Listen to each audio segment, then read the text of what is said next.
Our second scripture is another story of healing that comes in unexpected ways.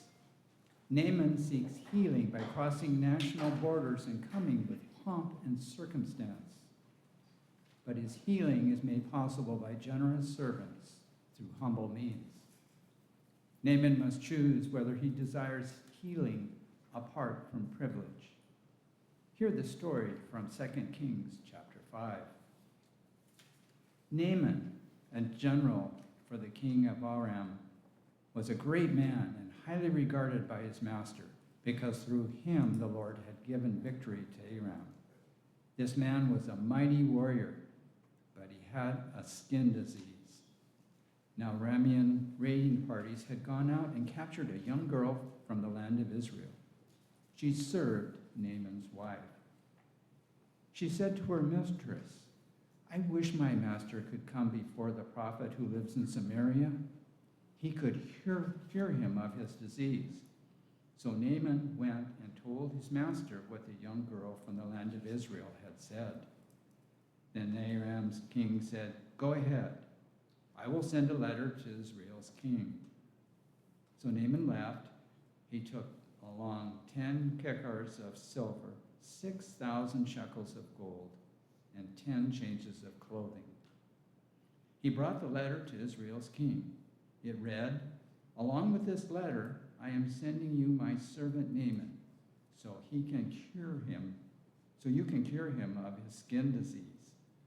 When the king of Israel read the letter, he ripped his clothes. He said, "What? Am I the God to hand out death and life? But this king writes me, asking me to cure someone of his skin disease. You must realize that he wants to start a fight with me." Then Elisha, the man of God, heard that Israel's king had ripped his clothes. He sent word to the king, "Why did you rip your clothes? Let the man come to me. Then he'll know there's a prophet in Israel." Naaman arrived with his horses and chariots. He stopped at the door of Elisha's house. Elisha sent out a messenger who said, "Go and wash 7 times in the Jordan River. Then your skin will be restored and become clean." But Naaman went away in anger. He said, "I thought for sure he'd come out and stand and call on the name of the Lord his God and wave his hand over the spot and cure the disease.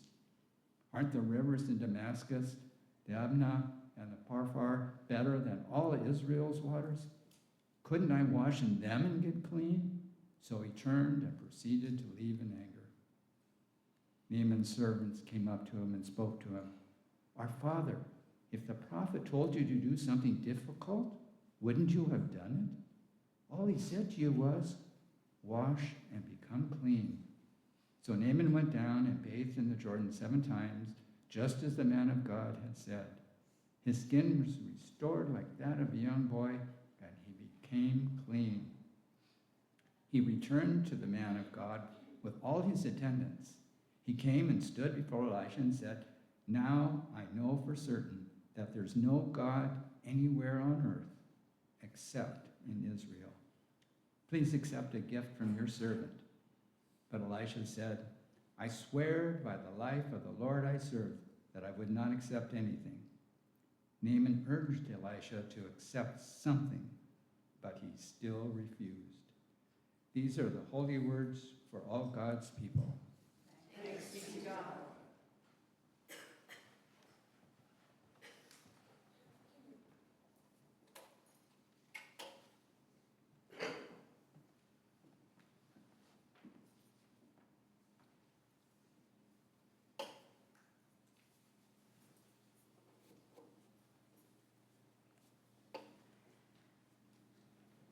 For I know the plans I have for you, declares the Lord. Plans to prosper you and not to harm you, to give you a future with hope. Anyone familiar with these words? I see some head nods, yes. These are the words of promise that God makes to the Israelite people who have been exiled to Babylon. Of course, this promise is a source of endurance. It is a source of comfort and resilience, a means of hope. And for many of us who hear these words this day, we still hang our hope on them. I know a number of people who this is a verse that grounds them in their life and their work and their way of being. I know the plans I have for you, declares the Lord. I have to say that I found myself wondering about if we were as familiar with the context of this promise as we were the promise itself. What I mean by that is that this promise, I know the plans I have for you, declares the Lord. It follows the instruction that Jeremiah gave to the disciples this morning when they were exiled, and he said to them, settle in, build houses, live your lives in that place, seek the welfare of that community. For 70 years, settle in, do not diminish, thrive, then I shall bring you back, for I know the plans I have for you. I have to admit, I sometimes go to that second part, I know the plans I have for you, and I like to bypass the first 70 years or so. A number of you are chuckling or nodding along, so I think maybe that resonates with you too. God's promise for the people of a hope is unambiguous. There is no doubt about it. However, it is not exactly the promise they would have sought for themselves. It's not what they desired as displaced people to have to settle in, thrive in this place when all they want is to go home, and for very good reason. They did not want to hear a promise that God's plans also required that they pray for an enemy people in an enemy land. How do we even sing the songs of Zion in a foreign place? And now you want us to pray here. There were quite a few false prophets at that time, by the way. They were shelling promises of return as if it was a retail policy at a store. Quick, no hassle, 30-day return. Don't you worry, you shall see. We'll be back. And many of people, because that is what they wanted, rightfully so, it's what they wanted, they were holding on to those promises. They were wanting to skip to the good part because they'd already lived through horrible parts. Skip to the good part of hope. And isn't that the part of hope we all desire? We're really honest. We all want the skip to the good part kind of hope, the hope that is easy as optimism, that doesn't require too much of us. Just for fun, because I was curious and wanting to test it, it's not the most scientific of experiments, but it was the scientific experiment I ran, which was to see, I thought that maybe Jeremiah 29:11, I know the plans I have for you. I thought that verse was probably more familiar than the part we heard today, Jeremiah 29:5, settle in, build houses. And so this was my experiment to test it. I went on Etsy. Do you know what Etsy is? Etsy is like a creator's marketplace. And I went on Etsy and I typed in Jeremiah 29:11, and I got back so many results. You could have t-shirts with this on it. There are keychains, plenty of wall art. They'll even give you tattoo ideas if this is what you want to carry forward. And then I thought to myself, okay, now let's try Jeremiah 29:5. Settle down, build houses. It came back with exactly one artwork. One, which was one more than I expected, I'm going to be honest. And then everything else it generated were blueprints. How to build a house or a room or a thing. It was, how do you create this thing? Now, it was a bit of a silly experiment, more anecdotal than anything. I don't know that this would fly in the scientific world, but in this, I found myself thinking about how the results are a little more fitting for what we hear in our scriptures today. Our scriptures this morning call us to a kind of hope that requires labor, that requires doing something, that requires building the kind of kingdom we want to see. It's not as easy a hope that you can hang on your walls and just smile when you look at it. It's the kind that you have to labor for, a kind that maybe remakes and labors in you too, even as you live into it. This morning, that's the kind of hope our scriptures call us to. A kind that includes some self-examination, that includes setting aside our certainties in order to follow the promise of God, even in unexpected ways. But throughout, I want to be very clear throughout, make no mistake, the promise of God was sure for healing, for bringing the people back, for homecoming, for redemption. It just didn't come in the way the people expected or in the way the people desired. Take Naaman's story. Naaman is, if we're dating it, maybe 300 or so years before Jeremiah and the exile. Naaman is a most unlikely character to be healed, at least in the way our scriptures go. He is an outsider, a foreign general. He has in his household a young servant girl from Israel who came by way of a raiding party, which means she was stolen and is enslaved in his household. And for all his power and his position and privilege, he cannot be protected from a terrible disease. He has a skin disease that is both painful and socially isolating, most likely. And he is the character who will receive healing in the story. But how it comes is the interesting part.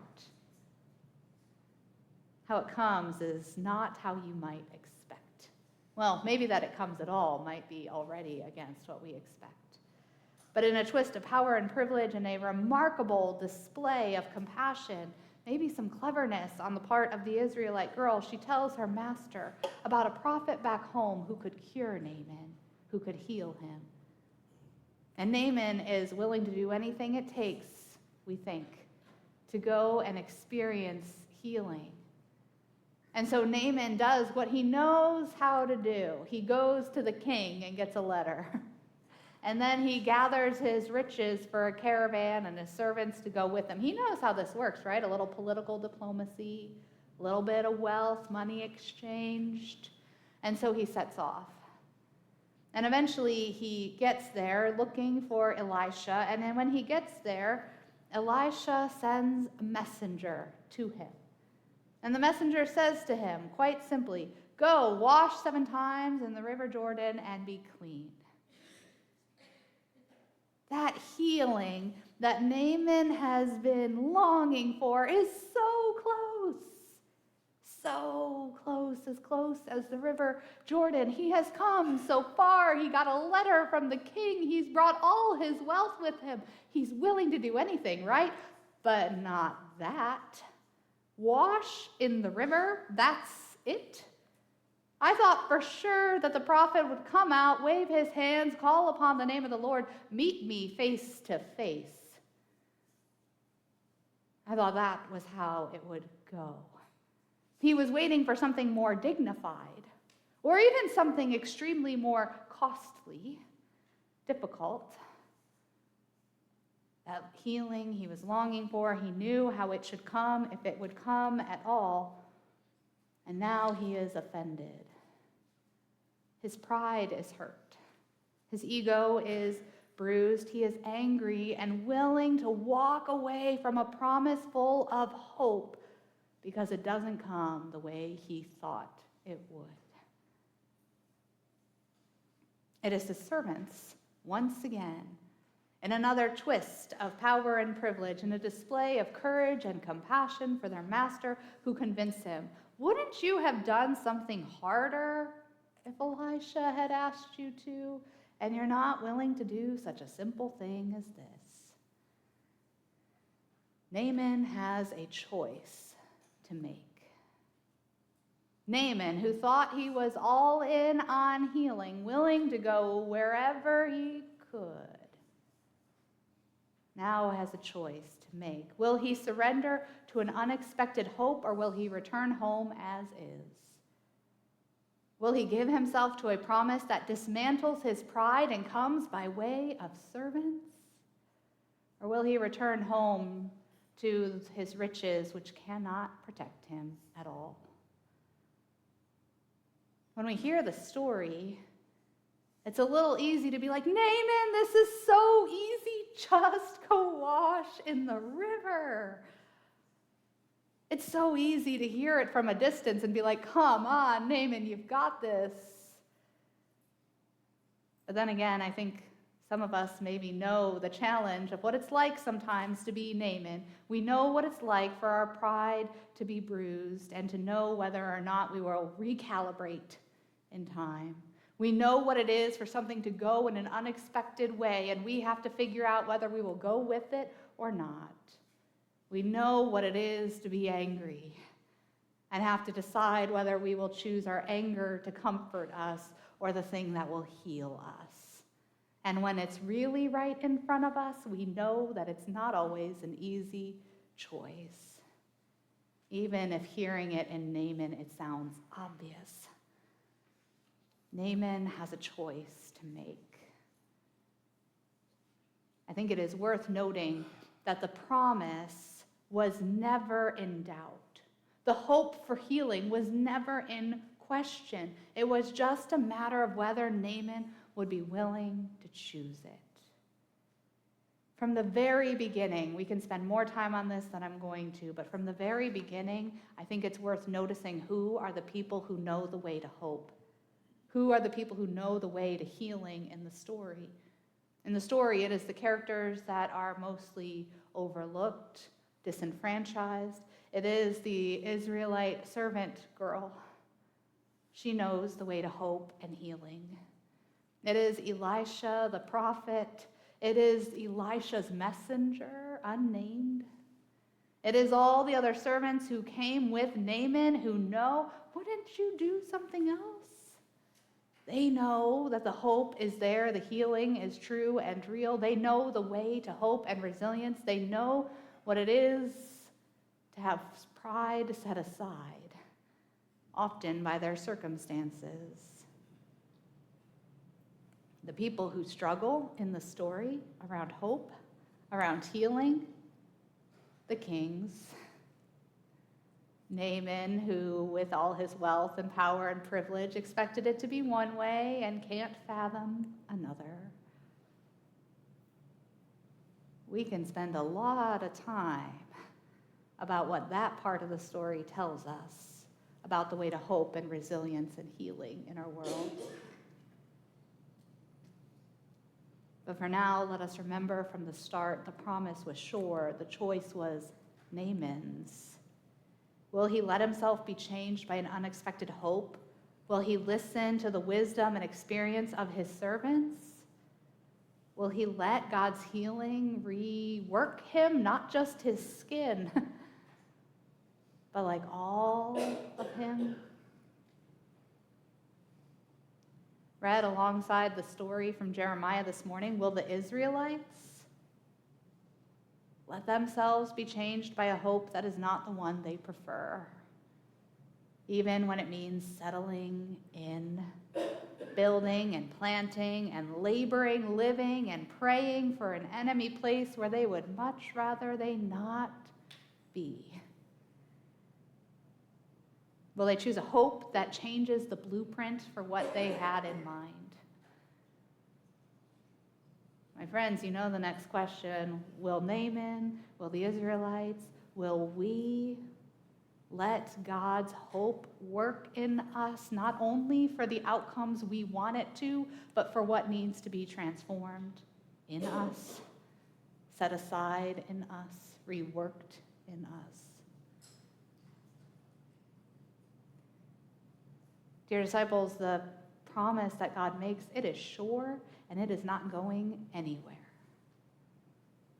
God's plan for a future filled with hope, it is secured in Christ, a flourishing kingdom where the proud are toppled and the lowly are raised up. That is the vision, an abundant, community-focused way of being that is underway, where it is liberation and it is life for all people. There is no doubt about that vision, about that hope, about the future God has in mind for us. The only uncertainty is how we will participate in it. How will we be part of that promise when it needs to remake something in us? Maybe especially when it needs to remake something in us. Will we let it challenge our ego and pride and certainty? And I don't ask that as someone who stands apart from ego and pride and certainty. I know what it is for shame to start spiraling, for fear to get louder, for anger to rise up. Will we, even in those spaces, let God's promise move us towards compassion? Move us towards courage, move us towards laboring for the welfare of the city where we are. This Mill Creek city, this South Snohomish County place from which we come. Even when we long to be somewhere else, or the world to be someplace, some way else, will we settle in? Labor for the promise that is ahead of us. Will we listen for the wisdom and experience of those who are overlooked and disempowered in our communities to learn the resilience of hope that lives often in their bones and generations before us? Like I said, I don't say any of this apart from the tenderness of vulnerability. I know what it is for pride to be hurt and to have to recalibrate. I know the instinct of indignation to pull back when my way that I expected isn't the way ahead. I know the call of false prophets and how tempting they are. I see it'll all be done in 30 days' time. Easy, easy. The kind of hope that can hang artfully on a perfectly curated wall that we can smile when we see it but don't have to do anything with it. The kind of hope that bypasses Jeremiah 29:5 and goes straight to Jeremiah 29:11. But I do know that the promise endures, and we are people of promise, one that is more beautiful than can be captured on the artwork on our walls. And that is a promise that comes from resurrection and new life that begins even here and now in us, through us, in the ways we are remade by the hope God has. We are people who both seek healing and to heal the world. And that means that we are called to listen and learn with humble courage in our communities. That means that we are people who must labor for a vision that is more beautiful than what we can hang on a wall. But I also believe that we will not settle for anything less. Will we? I hope not. So then, dear disciples, it is clear, wash and be clean. Settle in, build houses, plant gardens, labor and pray for the welfare of the place where you are, the people who live where you live. For dear ones, such is the plan God has for us. Such is the future filled with hope that God has for us. So may we never, ever settle for anything less. Amen.